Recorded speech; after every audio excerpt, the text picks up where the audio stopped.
आपका अपना हिंदी चैनल मेरी हिंदी में स्वागत है। मैं मनोहर कुमार श्रीवास्तव आपका इस वीडियो में स्वागत करता हूं। हिंदी व्याकरण के अंतर्गत आज हम एक नए अध्याय को सीखेंगे। आज हम सीखेंगे बलाघात, संगम, अनुतान। आइए जानते हैं बलाघात क्या है, संगम क्या है।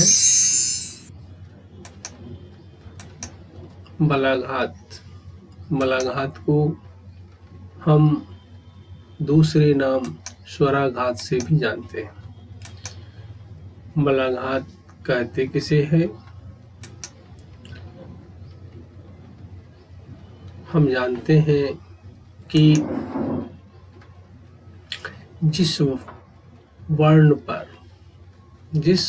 पर बोलते समय, बोलने का अर्थ यहाँ उच्चारण करते समय अर्थ की स्पष्टता के लिए जब बल दिया जाता है तो उसे बलाघात या स्वराघात कहते हैं। कहने का तात्पर्य यह है कि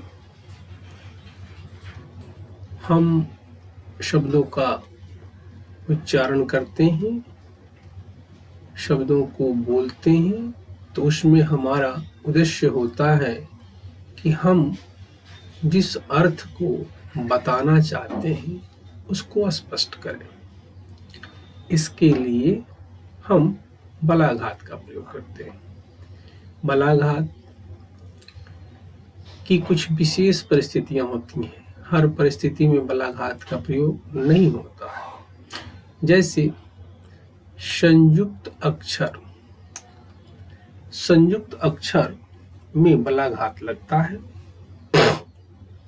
हम जानते हैं कि बहुत ऐसे शब्द हैं जिसमें संयुक्त अक्षर का प्रयोग किया जाता है, लेकिन इन शब्दों में हम बलाघात का प्रयोग कहाँ करते हैं, ये जानने के लिए हम एक उदाहरण लेते हैं विष्णु का।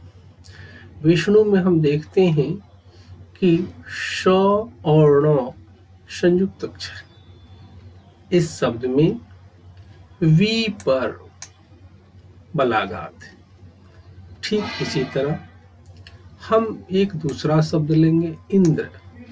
इंद्र में हम देखते हैं कि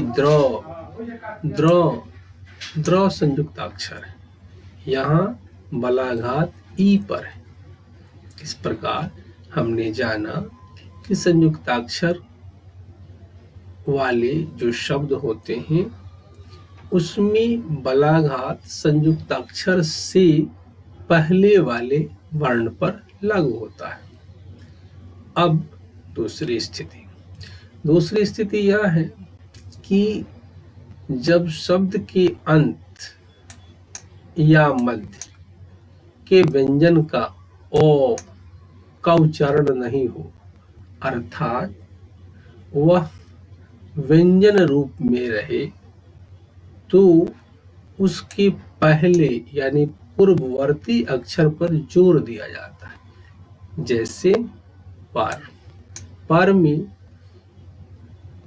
दो वर्ण है, प और र पर हम देखते हैं कि यहाँ अ का उच्चारण कम होता है।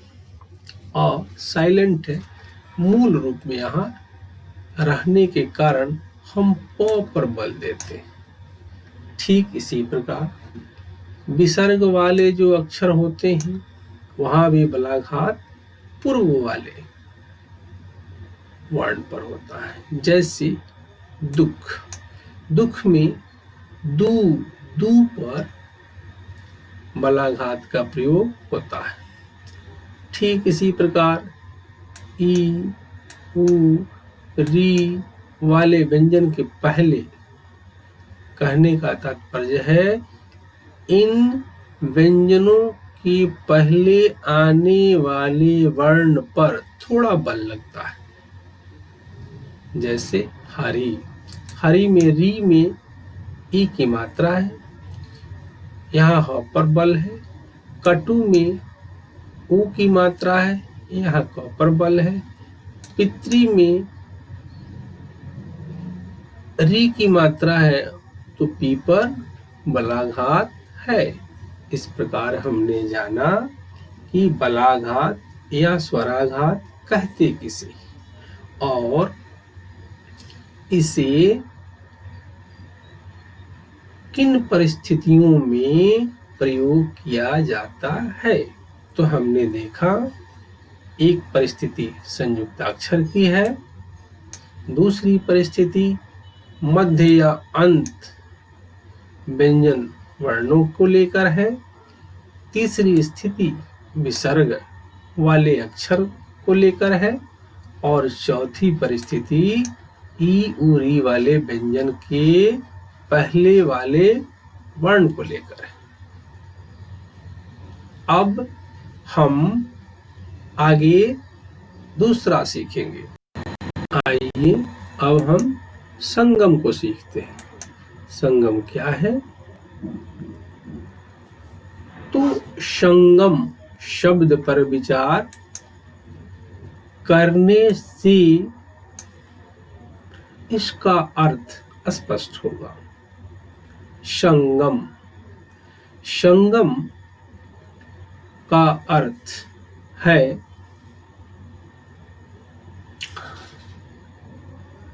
कहता है कि शब्दों के उच्चारण क्रम में बोलने वाला एक ध्वनि को समाप्त कर जब दूसरी ध्वनि का उच्चारण करता है तो इसमें एक ध्वनि से दूसरी ध्वनि पर जाने में जो विराम या अवसान होता है वही संगम कहलाता है।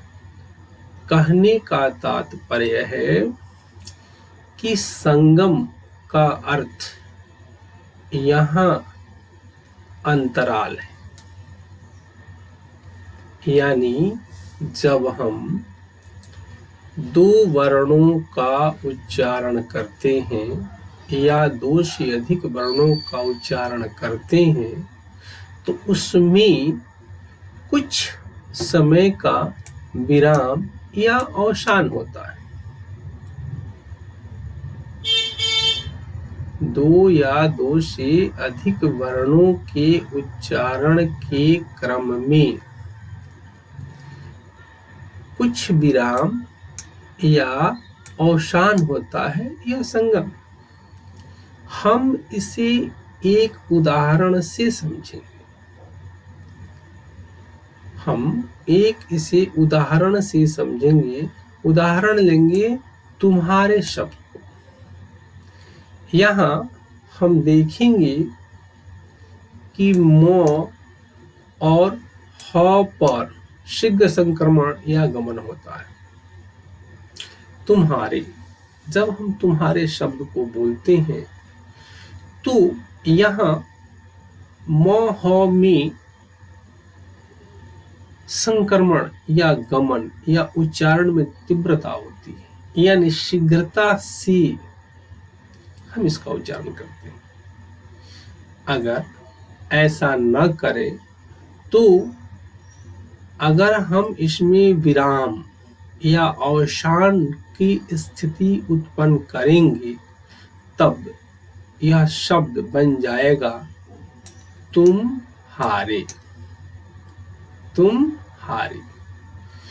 तुम्हारे का अर्थ यहाँ योर है, तुम्हारा है। यहाँ तुम्हारे संबंध बोधक है, लेकिन अगर हम उच्चारण में अवसान दे दें, विराम दे दें तो अर्थ इसका बदल जाएगा। इसका अर्थ हो जाएगा तुम हारे, अर्थात तुम पराजित हो गए।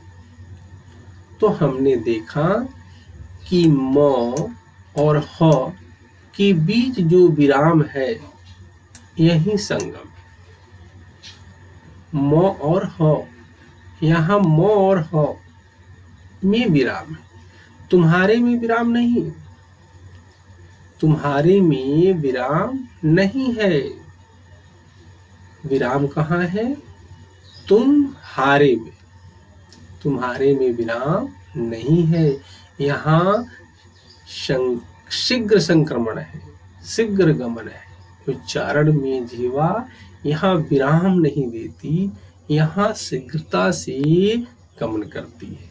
लेकिन तुम्हारे में विराम है, यानी ठहराव है, पड़ाव है। हम यहाँ रुकते हैं थोड़े काल के लिए, यही संगम है। अब हम सीखेंगे अनुतान को। आइए सीखते हैं अनुतान को। प्रश्न है, अनुतान क्या है? अनुतान सुर लहर को कहते हैं। अनुतान सुर लहर को कहते हैं। कहने का अर्थ है, अनुतान क्या है? ये सुर लहर है। सुर लहर का अर्थ है, सुर मतलब ध्वनि का आरोह अवरोह।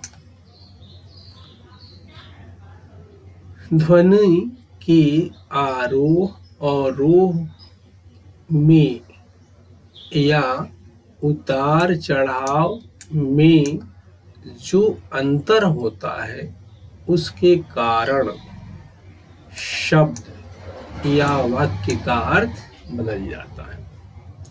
तो इस प्रकार हमने सीखा कि अनुतान सुर लहर को कहते हैं। और सुर लहर में सुर में, लय में आरोह है, अवरोह है, उतार है और चढ़ाव है। अब हम इसे आगे और सीखेंगे। सुर लहर को हम कैसे देखें? कहने का तात्पर्य है कि सुर शब्द का हम उदाहरण देखेंगे। अच्छा,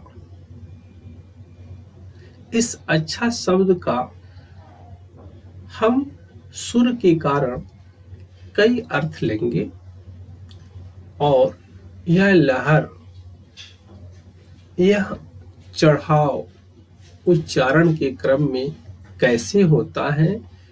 तो अच्छा का एक लहर बनेगा ह्रस्व, एक बनेगा दीर्घ और एक बनेगा प्लुत, यानी शब्द एक अच्छा है। लेकिन उच्चारण के कारण इस अच्छा शब्द का 3 अर्थ होगा।